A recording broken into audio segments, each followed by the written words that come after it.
Okay, so welcome to anti-inflammatory, anti-allergic, and immunologic drugs. I'm going to go over this topic. Just a sec. So just a quick review of the immune system. There are two types of immune responses. There is natural immunity, which is what we call innate immunity. And these resolve to have immediate responses, including using NK cells or natural killer cells, macrophages, neutrophils, dendritic cells, mast cells, basophils, and eosinophils. And then there's specific acquired immunity, which is cell-mediated. So there's T lymphocytes and B lymphocytes. The T lymphocytes are cell-mediated inside infected cells. That's where T lymphocytes react. And then there's antibody-mediated or humoral immunity, which involves B lymphocytes. So let's talk a little bit about the cells in the immune system. The B lymphocytes, they make antibodies that bind to antigens outside of cells. Typically, viruses and other foreign substances will present antigens, such as coronavirus. The antigen on there is a cell receptor. And so antibodies target these antigens. Then there's the cytolytic T lymphocytes, cytolytic T cells, CD8 cells. They do not produce antibodies, but they do attack and kill target cells directly. And then lastly, there's helper T lymphocytes. These are the CD4 cells. This is the cell that HIV targets. And in these cells, antibody production by B cells is required for an effective immune response. So you can see here, there's a little bit of overlap between natural immunity and adaptive immunity. Again, innate immunity and natural immunity is quick to respond to foreign invaders, whereas the adaptive immunity is typically long-term. The CD4 cells are helper T cells, to be exact. They promote type 4 sensitivity reactions, and that type 4, there's 4 types of sensitivity reactions. This is classified under the Gell-Coombs classification. But type 4 is also known as delayed type hypersensitivity.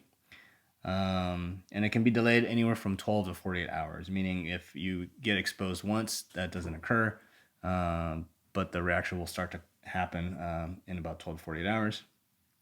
So when T cells are exposed to an antigen again, then they activate macrophages to cause this immune response. Macrophages, they begin in the bone marrow, which is why bone marrow is important, and they enter the blood as monocytes. They infiltrate tissues, and they evolve into macrophages. Macrophages are the principal scavengers of the body.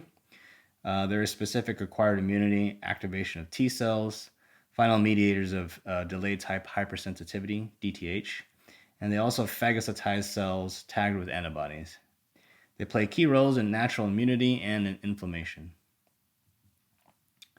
There are dendritic cells. These are antigen-presenting cells.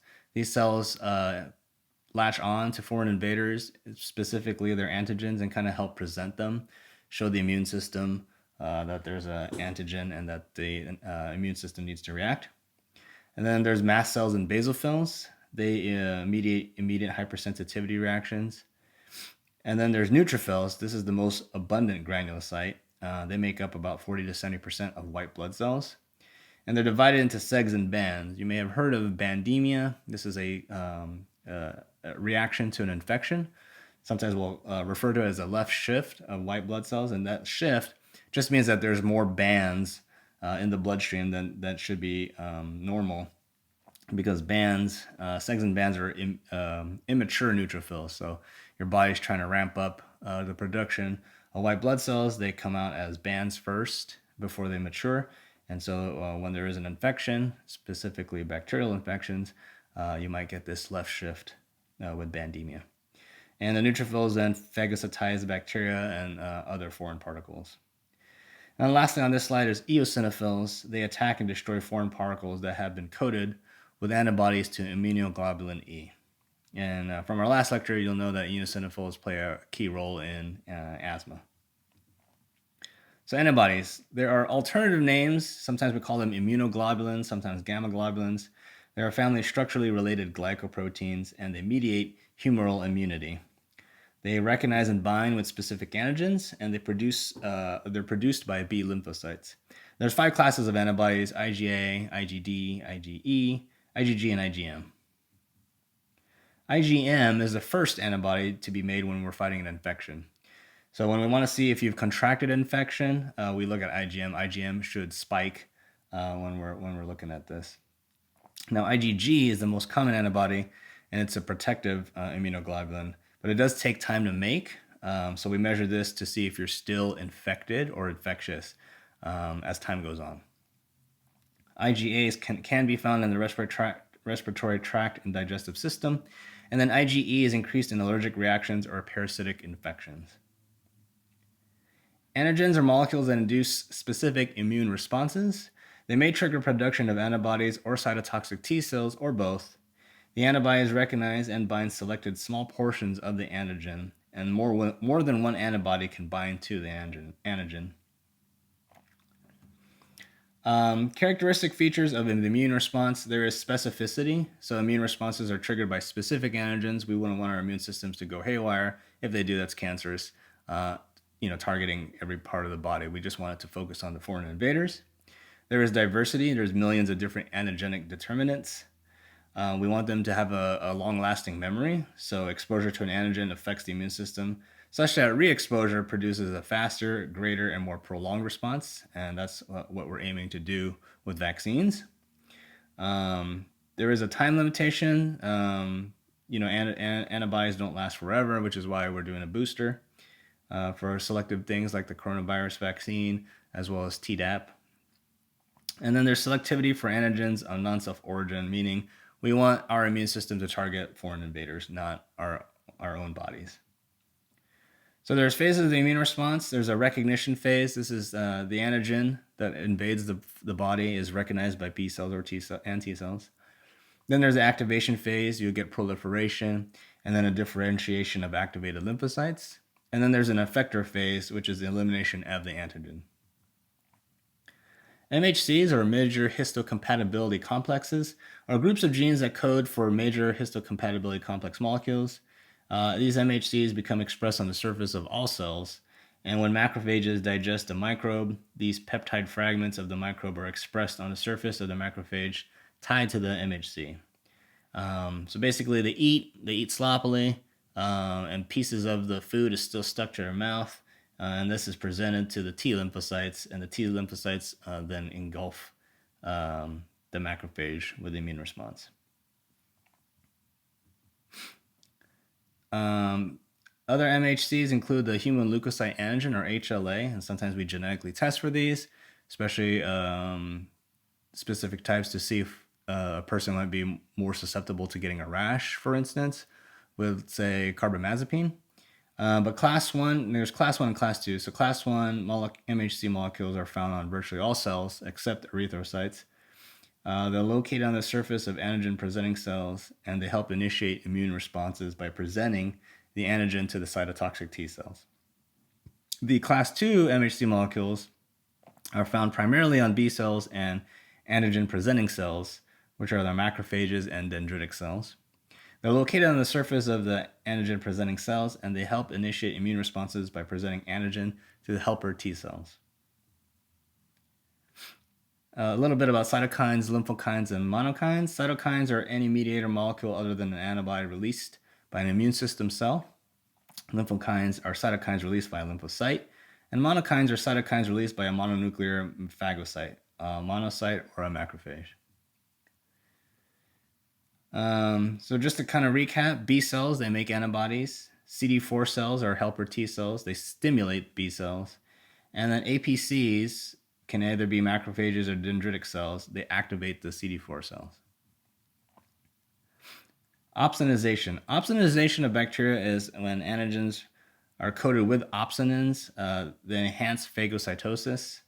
And this activation is part of the complement cascade. So part of the innate immune system, which activates inflammation to attract phagocytes to clear viruses, bacteria, and other foreigners from host body.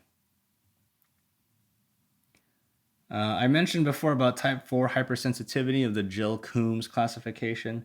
So there are two branches. The delayed type hypersensitivity, which we explained was about 12 to 48 hours.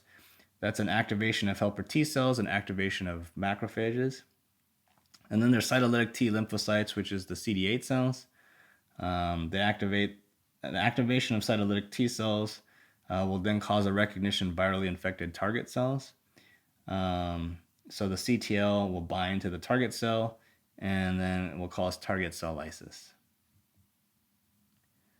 Okay, so a sample question I might put on the quiz is, one of your students asked about the difference between cell-mediated and humoral immunity. What do you tell her? A, humoral immunity does not involve helper T cells in the immune response. B, humoral immunity does not have a role in hypersensitivity reactions. C, humoral immunity requires cytotoxic T cells that attack antigens directly. Or D, humoral immunity uses cells produced by B lymphocytes in the immune response. I'll give you a second to pause here. And the answer is going to be D, humoral immunity uses cells produced by B lymphocytes in the immune response. Okay, so let's talk about immunizations, always fast-moving, annually changing topic. Obviously, the purpose is to protect against infectious diseases, and the most effective method is to create a highly immune population, which is kind of a failure in America. Universal vaccination is the goal. Vaccines do carry risks, but the risks of the disease are much, much greater. Don't let anyone fool you. So vaccine, it can be whole or fractionated microorganisms that can be placed into a vaccine. There's also killed vaccines versus live vaccine. There's also toxoid vaccines, which are just bacterial toxins that have been kind of neutered to a non-toxic form. And so a vaccination can include anything that's above of the above. So there's two types of immunization. There's active immunization. That's a response to an infection or to administration of a vaccine or toxoid. And then there's passive immunization, which is conferred to the patient by preformed antibodies. This is through immune globulins. So unlike active immunity, passive immunity protects immediately because the antibodies are there, but they only persist as long as the antibodies remain in the body. So there are specific immune globulins, and the preparation contains a high concentration of these antibodies. They are typically directed against a specific antigen. So, for example, hepatitis B virus has the hepatitis B immune globulin, and that contains IgG specific to hepatitis B surface antigen. Administration provides immediate passive immunity, and the preparations are made from patients' donated plasma. So there was a National Childhood Vaccine Act of 1986, and it required a permanent record of each mandated vaccination. And that included the date of vaccination, the route of the vaccination, the site, what type of vaccine you got, manufacturer, lot number, and expiration, and then the name, address, and title of the person who was administering the vaccine for you. And the reason for having this National Childhood Vaccine Act was to ensure appropriate vaccination and also to avoid any over-vaccination or under-vaccination.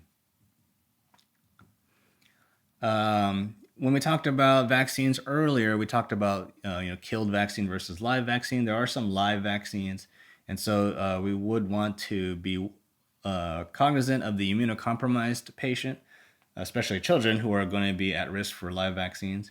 And so any of these patients that have these kinds of conditions listed here on this slide you'd be cautious about providing a live vaccine. Thankfully, there are not that many. So here are some of the target diseases. A lot of these diseases we've virtually eradicated from the face of the planet through vaccination. It's really kind of a human triumph that we've been able to do this. But measles, mumps, and rubella all combine into the MMR vaccine. And so you don't see too much of those diseases anymore. Diphtheria, tetanus, pertussis, and polio have all been kind of diseases that we've been able to virtually eradicate through vaccinations. Haemophilus influenza type B, we prevent with the Haemophilus B vaccine. Varicella for chickenpox. There's also hepatitis B and hepatitis A. Pneumococcal infection, meningococcal infection, and then influenza, which we change every year because of antigenic drift and shift. So that's always a moving target, but it does help to reduce the severity of influenza. There's also rotavirus, the genital HPV. We've been able to successfully kind of virtually eradicate that as well with Gardasil. And then RSV, or respiratory syncytial virus, we do use palivizumab, Synagis, for those newborns who qualify to prevent them from acquiring RSV. So let's talk about MMR, measles, mumps, and rubella. Just some information out there. There has been no causal link between MMR and the development of autism, Crohn's disease, or any other serious long-term illness. So just kind of keep in mind. I didn't put the schedules on here because they change quite frequently. You can check on the CDC's website CDC's website to kind of see what the most current recommendation is. There's also DTaP or Tdap, which is diphtheria, tetanus, toxoids, and acellular pertussis. They come in a variety of full series shots, also booster shots. The only thing that you'd want to be cautious about is if the patient suffered from Guillain-Barré syndrome, which is a progressive or unstable neurologic encephalopathy. The change this year is that TD or Tdap can be used when TD is indicated. So if a patient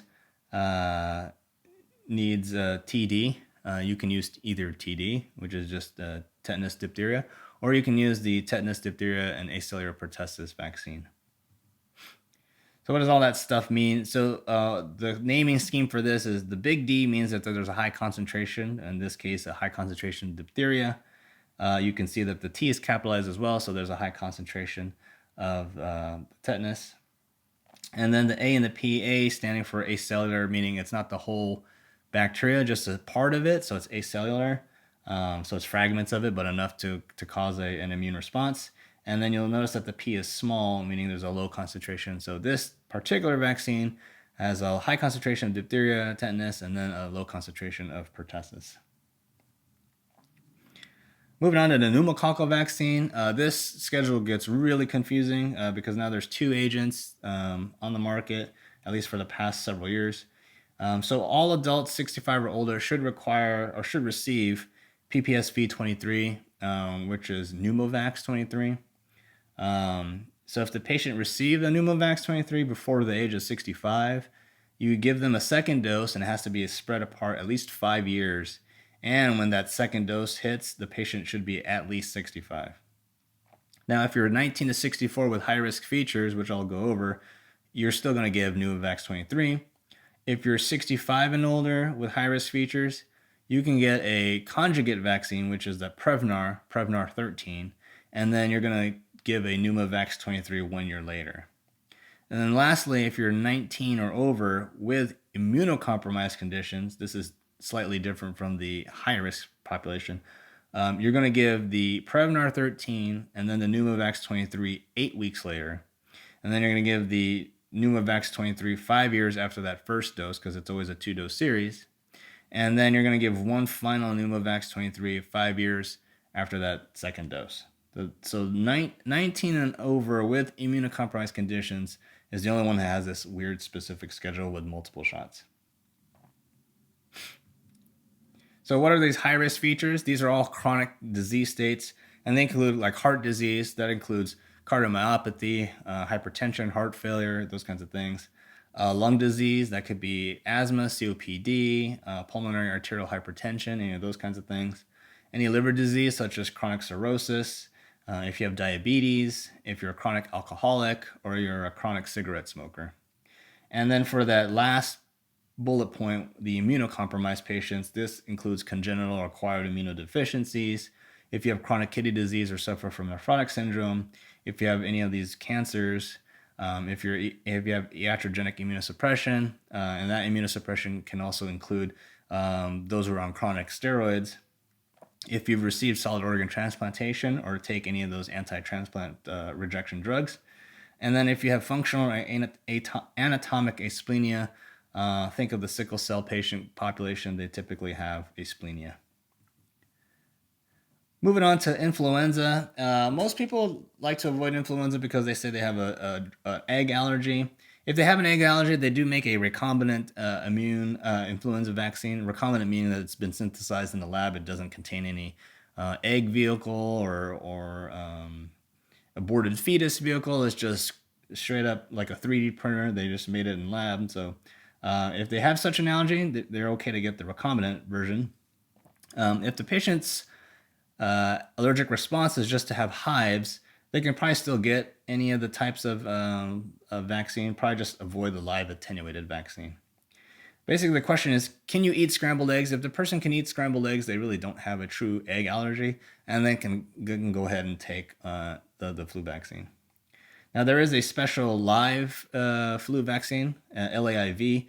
The LAIV just stands for live attenuated influenza vaccine. What does that mean? They take live virus, they weaken it, which is attenuating it, and then they put that in you. So the virus is weak enough to promote an immune response in your system, but not strong enough, not 100%, certainly not, it's weakened so to the point where you don't really get an actual flu. And so the LAIV that we have on the market today is called Flu Mist, popular with kids, popular with most people because it's just a sniff into the nostrils and no shot.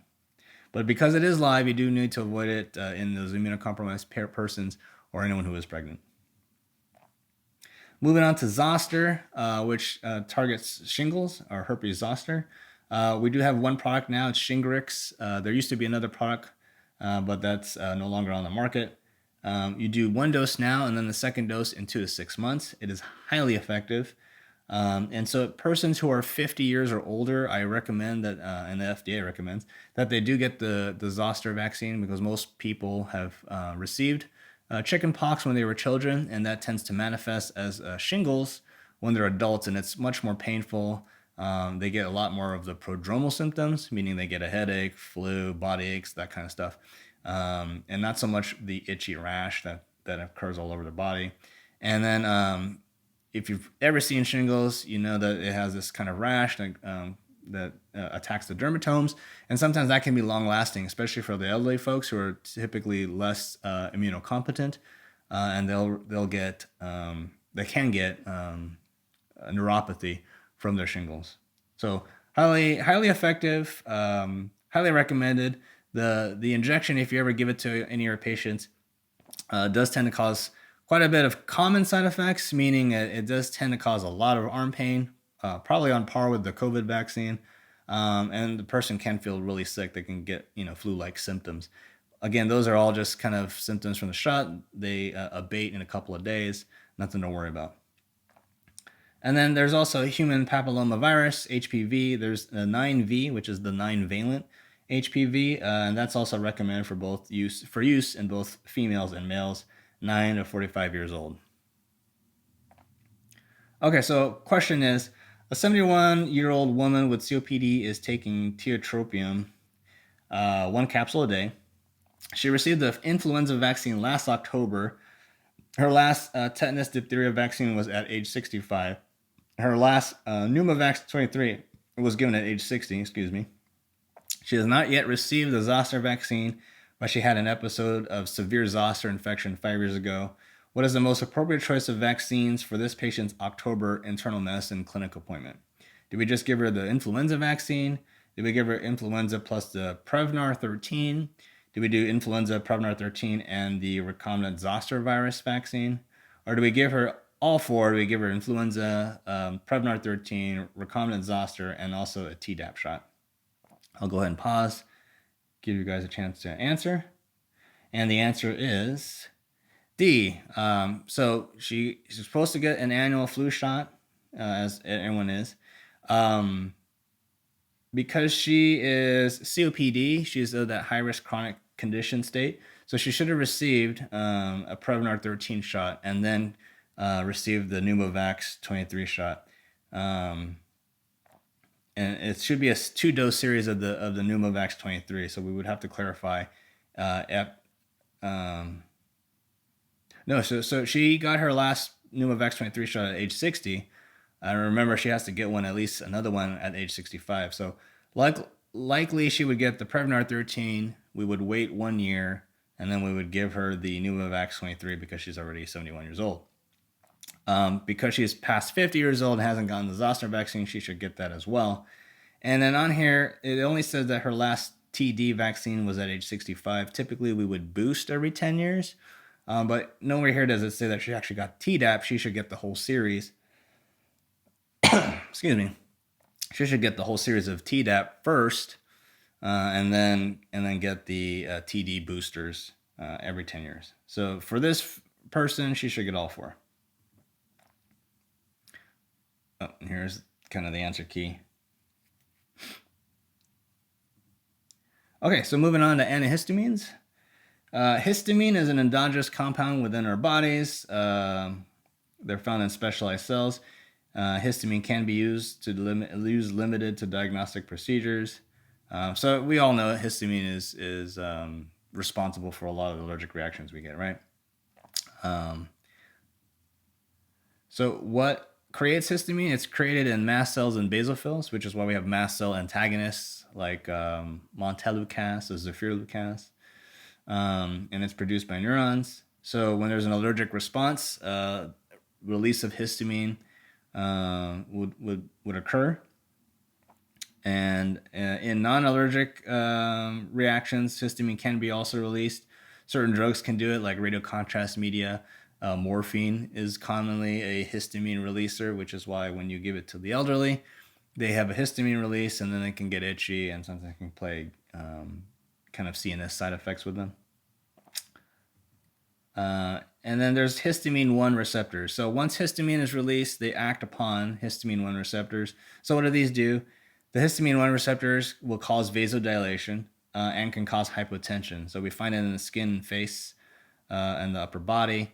So you get kind of vasodilation from there, which then causes an increased capillary permeability, edema. And what that just does is it causes the immune response or the inflammatory response to occur. It can cause bronchoconstriction. It can cause CNS effects, just like I mentioned with the morphine. And then we probably all know it can cause itching. There are also histamine 2 receptors. They don't really play a very huge response in the typical systemic allergy response, but we do find them in the stomach, and they are responsible for secretion of gastric acid. So we do have H2 receptor antagonists like Pepsid or Tagamet, and those things sit on those receptors and block them, which then causes a reduction in gastric acid. So it's good for GERD or heartburn. So mild allergy like rhinitis, itching, localized edema, largely caused by histamine. And then if we're talking about severe anaphylactic reaction, which can cause bronchoconstriction, hypotension, that kind of stuff, histamine does play a role, but the primary mediator of a severe anaphylactic reaction is the leukotrienes. So antihistamines are a little help. We did use epinephrine, for an anaphylactic reaction. So we do make 2 types of antihistamines, like I mentioned. There's the H1 receptor blockers. You'll know this as diphenhydramine or Benadryl. And then, like I mentioned earlier, the H2 receptor blockers, like Pepsid. So the H1 receptor antagonists can be divided into 2 generations. The first generation is like Benadryl, highly sedating, effective, but because of its highly sedating side effects, sometimes we use it even for its side effect. You'll commonly find it over the counter, marketed as a sleeping agent. And then there's a second generation, which is much cleaner. It doesn't cause as much drowsiness. And so they tend to block just the histamine response, and we're talking about Allegra, Claritin, or Zyrtec. So some of the principal or peripheral effects of giving diphenhydramine, you can reduce itching and pain, but because it does affect the CNS in terms of drowsiness, if we want to avoid that, we would give second generation antihistamines. We use them for a slew of things, including allergies, obviously, but there's also good for motion sickness. And so you might find some first generation antihistamines like promethazine or dimenhydrinate used for that. Like I said, if you have insomnia, you can find it as a sleeping aid, diphenhydramine. And then the the first generation antihistamines have a lot of anticholinergic properties. So if you remember, anticholinergics cause a drying effect. And so if you have the common cold and you have a runny nose, diphenhydramine can be helpful in that regard because it'll dry you up. And then don't forget sedation, obviously more severe with first generations, less severe with the second generation. Um, and then the anticholinergic properties as well. Okay. In pregnancy, we do use diphenhydramine. I think it's category B or C. You'll have to look that up. But for the most part, it can be used in pregnant women on a sparing basis. What are it's category B? What are antihistamines who are antihistamines contraindicated in? That's the list right there. And we do want to be careful with young children with antihistamines. Sometimes we can get this paradoxical effect. So in adults, we get sleepy, relieves histamine. But in children, sometimes you can get the opposite effect. Children go haywire. So we're just going to be cautious about that. And like I mentioned before, second generation, less sedation. It doesn't cross the blood-brain barrier to the same degree as the first generation, so therefore it has less drowsiness. And then also the anticholinergic properties are less with the second generation as well. So there's fexofenadine, and you can read that slide there. The one weird drug interaction is you don't want to take it with grapefruit juice or grapefruit because then there's a decreased effect of fexofenadine. Cetirizine is a little bit more sedating. I like to think of this agent as being in the middle in terms of sedation. And then there's levocetirizine, which is just a spin-off of cetirizine, kind of a Me Too product. And then there's loratadine. So loratadine, probably of the second generation antihistamines, is the least sedating, whereas cetirizine and levocetirizine are the most sedating. And then fexofenadine, kind of somewhere in the middle. And then more Me Too products, desloratadine is a spin-off of loratadine, same kind of precautions. So that's that for antihistamines. Discussion of NSAIDs and acetaminophen, or APAP. So cyclooxygenase inhibitors, which all of these are. Cyclooxygenase, if we block that, we suppress inflammation, we relieve pain, and we reduce fever. The bad parts are it can cause gastric ulceration, bleeding, and also renal impairment. So cyclooxygenase inhibitors inhibit cyclooxygenase, or COX, which is an enzyme that converts arachidonic acid into prostanoids. And these prostanoids are the prostaglandins, which are vasodilators, right? So COX-1, there's two types, COX-1, COX-2. So COX-1 we refer to as good COX. There is a reduction of inflammation, but inhibiting COX-1 also leads to more gastric ulcerations, bleeding, and renal impairment. If we inhibit COX-2, which is the bad COX, we largely get the beneficial effects without kind of the side effects of COX-1. And so when Celebrex or celecoxib came out to the market, this was the first specific COX-2 inhibitor. And so the drug manufacturer celebrated its pain relief, but then also said that it caused less GI side effects and also less renal effects. But another agent that came right after that was valdacoxib, or Vioxx, which was more specific to COX-2, way more than Celebrex was. And in that patient population, they found out that more of those people tended to die of heart attacks or had more increased risk of MIs and stroke. So we think that inhibiting COX-2 to a huge degree can actually lead to more cardiac side effects. Aspirin, tried and true. This is a non-selective inhibitor of cyclooxygenase, so it blocks COX-1 and COX-2 kind of to the same degree. It's not selective at all. And it's just used in the same way as it is for the NSAIDs. But obviously, we use aspirin more so for its platelet aggregation. It is irreversible. So once it binds to a platelet, it kind of kills that platelet, and then your body takes 7 days to reproduce those platelets. So they're useful in strokes and MIs for secondary prevention. We don't see too many side effects with aspirin because most of the time people are taking the baby aspirin, which is 81 milligrams.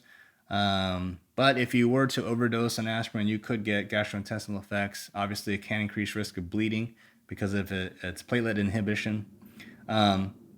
Really high doses of aspirin can cause salicylism, and that causes a tinnitus, or the ringing in the ears, sweating headache, and dizziness. And then we do avoid aspirin in children less than 18 years old because of Ray's syndrome. Ray's syndrome is an acute liver failure. So children with a viral infection who take aspirin somehow get this Reye syndrome and can suffer from liver failure. So drug interactions, anything that can increase the risk of bleeding. We're talking about warfarin and heparin. Steroids, because of the stomach, can cause increased risk of that. Alcohol, ibuprofen, and then ACE inhibitors and ARBs for the renal side effect. Okay. So first generation NSAIDs, they're very aspirin-like. There's a slew of them, but the ones you're most commonly run into are ibuprofen or naproxen or ketorolac, which is also found in IV or IM. Now, their principal indications are just for osteoarthritis, but we do use them for aches, pains, and fever. And these are not protective against MIs or strokes. So again, ibuprofen, like I said, has all those effects. And then also tie in naproxen and ketoprofen and also ketorolac. Then there's second generation NSAIDs. These are the COX-2 selective. So again, somewhat safer systemic-wise, except that there is an increased risk of MI stroke. The two other agents that came across after Celebrex have now been withdrawn from the market because of the increased risk of MI stroke. So celecoxib or Celebrex is really the only one that you can get. And that's kind of the list there. Okay, acetaminophen, very common agent. Well, we use this all the time. So we use it for pain and we use it for fever. It is not associated with Reye syndrome. It's safe in children. And it's pretty much a safe medication so long as we remember it does go through the liver. So we do want to avoid it in patients who are at risk for liver disease, alcoholics, cirrhosis, that kind of thing, and anyone who is suicidal who might tend to want to, take a whole bottle at one time. You might hear about the use of acetaminophen and or NSAIDs, to kind of reduce the systemic side effects from vaccination, and that it may blunt the immune response. There is a study, I can't remember, it was probably in the last couple of years, that kind of looked at that. They looked at people who were allowed to be vaccinated and take these agents versus those who were vaccinated and didn't take these agents, and just to see what kind of immune response they got. And really, at the end of the day, there was no difference. So if you have a person who's suffering wildly from systemic side effects because they just got their vaccination, it's okay to tell them to take these. And really, the reduction in immune response is more theoretical than what is seen in real life. So like I said, acetaminophen very safe for the most part. There are some rare side effects. Again, very, very rare. You wouldn't see these too often. That's just why they sell it over the counter. And you just got to watch out for the hepatic necrosis. If a person does OD on acetaminophen, we would typically draw a level. And then there is an agent for overdose called acetylcysteine or mucomist that would be given in an emergency department. So let's say a patient who takes aspirin for osteoarthritis is admitted to the hospital complaining of headache and ringing in the ears. The plasma salicylate level is 300 mg per liter, which it should be 0 for normal because no one's taking it. And the urine pH is 6, so slightly acidic. What will you do? Do you increase the aspirin dose to treat the headache? Do you prepare to treat for possible renal toxicity? Do you prepare to provide respiratory support because the patient shows signs of overdose? Or do you hold the aspirin until the patient's symptoms have subsided? Pause a little bit here, give you time to answer. And the answer is D, we'll hold the aspirin until the patient's symptoms have subsided. On the previous slide, if a person overdoses on aspirin, they can get this salicylism, tinnitus, but treatment is largely supportive. Stop the agent, let it clear out, and then just kind of provide comfort and support. So moving on to steroids, glucocorticoids. These are also known as steroids, corticosteroids. They're identical or nearly identical to the steroids produced by the adrenal cortex. The adrenal cortex produces cortisol, that's secreted in response to a stressful environment, a stressful situation. And so low doses can help modulate glucose metabolism in adrenal insufficiency. And then in high doses of steroids, we can also suppress inflammation, which is sometimes what we'll use it for. So metabolic side effects, you just kind of have to memorize this list, or at least, for the most part. But In general, steroids can elevate blood glucose. We see that all the time in the hospital. Um, it does reduce muscle mass in the long term chronically. It can decrease the protein matrix of the bone, causing osteoporosis, again, chronically, long term. Causes thinning of the skin. That's also a long term side effect. It can cause lipolysis, which is just a breakdown of fat, and it can cause a redistribution of fat. Sometimes you can see this as pot belly, moon faces, or buffalo hump, where patients kind of get this hump in their back. Again, you can Google all this, but these metabolic effects are typically a somewhat moderate to high dose of daily chronic oral steroids. Cardiovascularly, the glucocorticoids can increase red blood cells, leukocytes. The one thing you want to remember too is if you are ever seeing a patient who draws a CBC and they're on steroids, typically it can cause a release of white blood cells. And so you might look at a person's CBC and say, hey, this guy has an infection, his white blood cell count is high. I always check to see if they're on steroids first. If they're on steroids first, that number is kind of non-believable. You really can't trust it. Again, like I said, steroids are released at least endogenously in response to physiologic stress, so they are important and very much necessary and needed. Without steroid, like you have a patient who has adrenal insufficiency, those patients tend to have a hard time regulating their blood pressure. They're typically hypotensive, and then they can't respond to stress. That can result in circulatory failure and death. If you have too much steroid, or if you have steroid in general, they kind of play a role or hand in hand with the RAS system, aldosterone. And again, this is all just to help promote or maintain homeostasis, maintain your blood pressure, and maintain your circulatory systems. Most corticosteroids that are used as drugs have very low mineralocorticoid activity, meaning they don't really affect the RAS system, except for fludrocortisone. And so fludrocortisone is the only steroid that we use if we want to boost sodium, because it has such a high sodium retaining property. So if you have someone who has suffers from orthostatic hypotension, fludrocortisone would be a great drug to give because of its sodium retention capability. In neonates, sometimes you'll see glucocorticoids used in preterm labor, and this is just to help with the respiratory distress syndrome that neonates have, and so they'll give betamethasone for that purpose. Glucocorticoid receptors are inside cells, and they modulate the production of regulatory proteins. I won't really go too much into that. Just remember that chronic steroids, especially after about 2 weeks, can cause a suppression of the HPA axis, and that would cause an adrenal insufficiency. So as your body gets used to having steroids being taken exogenously, your body will stop to produce cortisol because it's already getting bombarded with a bunch of corticosteroid. And the danger in that is, after about 2 weeks, that suppression occurs. You're not going to release any more cortisol, and now your body really is dependent on corticosteroids. So if you stop corticosteroids abruptly, it's going to take some time for your body to realize what's happening and for it to start making cortisol again. And so if you do that, you're kind of putting that person at risk, or you're putting yourself at risk. If you have a stressful response, you're not going to be able to respond correctly by producing cortisol.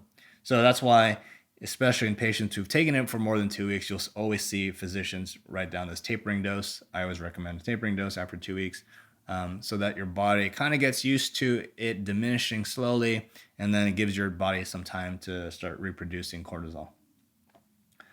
But you can see here, again, adrenal insufficiency because of the HPA suppression. Osteoporosis is what we mentioned. Corticosteroids can increase your infection rate because it increases glucose, and sugar is always a great medium for infection. But then also it just kind of inhibits the immune response. And then you can get myopathy as well. So this is the HPA axis. That stands for hypothalamus, the pituitary, and the adrenal cortex. But there's a negative feedback. So too much cortisol but in this case, too much exogenous cortisol in the form of steroid, then it comes back and negatively inhibits the release of adrenocorticotropic hormone from the anterior pituitary, which then also inhibits the release of corticotropin releasing hormone from the hypothalamus. So basically, too much steroid reduces all of this, and then your body shuts down from producing cortisol. Okay, we talked a little bit about that already. Some more adverse events, and just kind of watch out for that. Oh, and the eyes, chronic long-term steroid can cause an increase in cataracts and glaucoma. So just kind of watch out for that, and as well as peptic ulcer disease. It can cause a Cushing syndrome because we're just giving so much steroids, so just kind of watch out for that as well. And then anything that can increase any of those side effects, either directly or indirectly, would be considered a drug interaction. Okay. Several routes for steroids. Obviously, the common route would be oral, but they do come in IV flavors. So you can see like dexamethasone is available IV and PO. Prednisone is only available PO, but there is a very similar version called methylprednisolone, which is available IV and IM. So for the most part, you can kind of give it in any one way or the other. Steroid dosages are highly individualized. There are some indications, depending on the type of disease state, to use a certain amount. But if you have to prescribe steroids, just remember, try to do the lowest dose possible that you can find literature on, and for the shortest amount of time possible. If you're going to go over a week or two, I highly recommend doing a tapering dose. Otherwise, commonly you see asthma exacerbation, which is typically a 5 to 7 day course. You typically don't need to taper out that. You'll still see a lot of people taper just because that's how they were raised, and that's the data at the time showed that. But really, physiologically, probably not necessary. And so you might see just like 40 milligrams is kind of typically a high daily maximum dose. And you see 40 milligrams daily for like 5 days. You do want to tell patients, take it with some food because of the stomach upset in terms of gastric ulcers. It can cause heartburns. You do want to give it to them kind of in the morning, like with breakfast, and not too close to bedtime. Steroids can cause this euphoric effect. So if they take it too close to bedtime, they might have trouble sleeping. All right, so a patient is about to receive prednisone. After reviewing his history of present illness, you're most concerned with asthma and allergic rhinitis, candidemia, gouty arthritis, or seborrheic dermatitis. In this case, candidemia, because we talked about steroids, increasing the risk for certain types of infections. Okay, now moving on to allergic rhinitis, cough, and cold. Very similar to what we talked about with seasonal allergic rhinitis, or seasonal rhinitis. So allergic rhinitis, there's two types. There's seasonal and perennial. Seasonal being, during the summer or spring when stuff is flying through the air, and that's when people start to get all the sneezes and itches. And then there's perennial, which is like kind of constant all throughout the year. These are triggered by the airborne allergens, pet dander, dust, that kind of stuff. And these reactions then cause a huge whole immune response, which causes a release of histamine, leukotrienes, and prostaglandins. Intranasal glucocorticoids like Flonase or Nasonex, those are the first choice. They're the most effective and safe treatment for the treatment and prevention of rhinitis.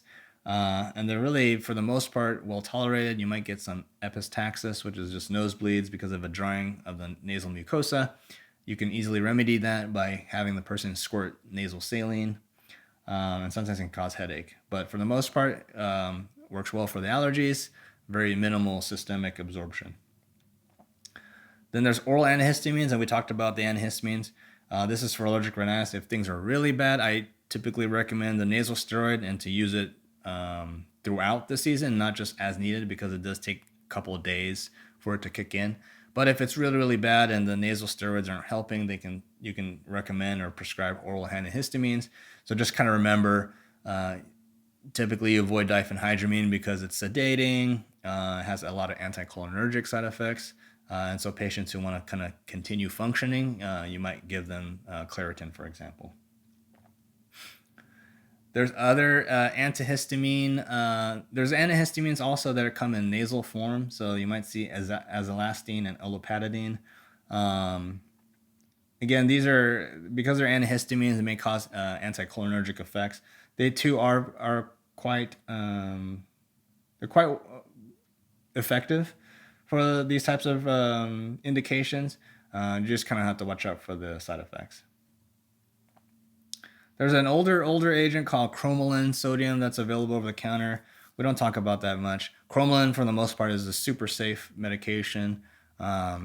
Kids could use it, adults can use it. There are really no contraindications or side effects. The only thing bad about cromolyn is it takes a long time to kick in.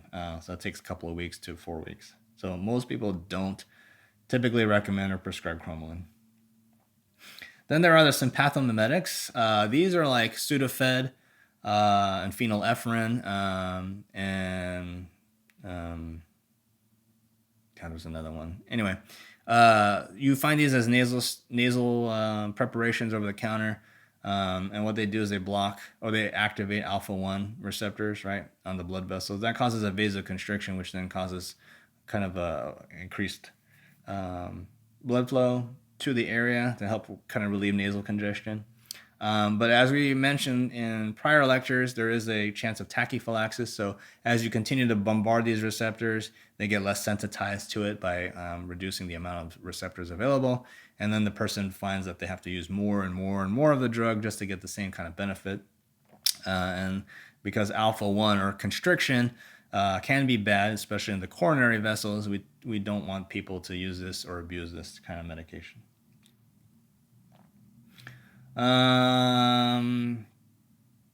So the factors in sympathomimetics, it says 5 consecutive days. I stick to 3, and I think the package labeling says 3. So if anyone who is really severely congested, if they really need to use it, tell them to use it sparingly and try to tell them not to use it for more than 3 days. And then you can see, obviously, systemic or local application is better than taking like Sudafed tablets. Sudafed tablets, yes, they may work because they also work on alpha-1 receptors, but then you're getting kind of the systemic absorption, so you would see more systemic side effects. So that's phenylephrine, ephedrine, pseudoephedrine, and then there's some that have combinations. Drugs for cough, because we're approaching fall season. We have some antitussives, the most common being codeine, hydrocodone, at least for controlled substances. And those are effective as antitussives, but we don't see them too much. The one you can find over the counter that's very common is dextromethorphan. Benzonatate is the brand name is Tessalon Pearls. That's only available through prescription. And not too many people know this, but diphenhydramine also has some weak antitussive effect. So you can prescribe Benadryl if the person's coughing. There are expectorants. The only one that we know of is guaifenesin.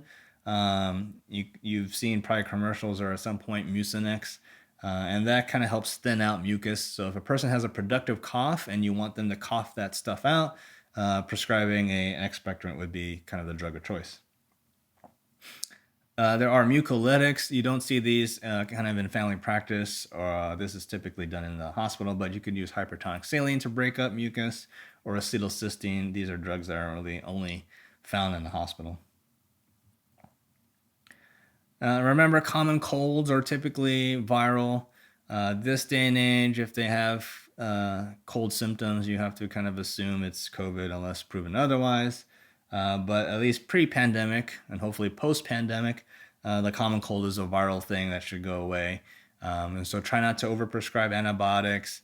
Definitely don't prescribe ivermectin. Definitely don't prescribe hydroxychloroquine. These things have no evidence, and we don't practice non-evidence-based medicine.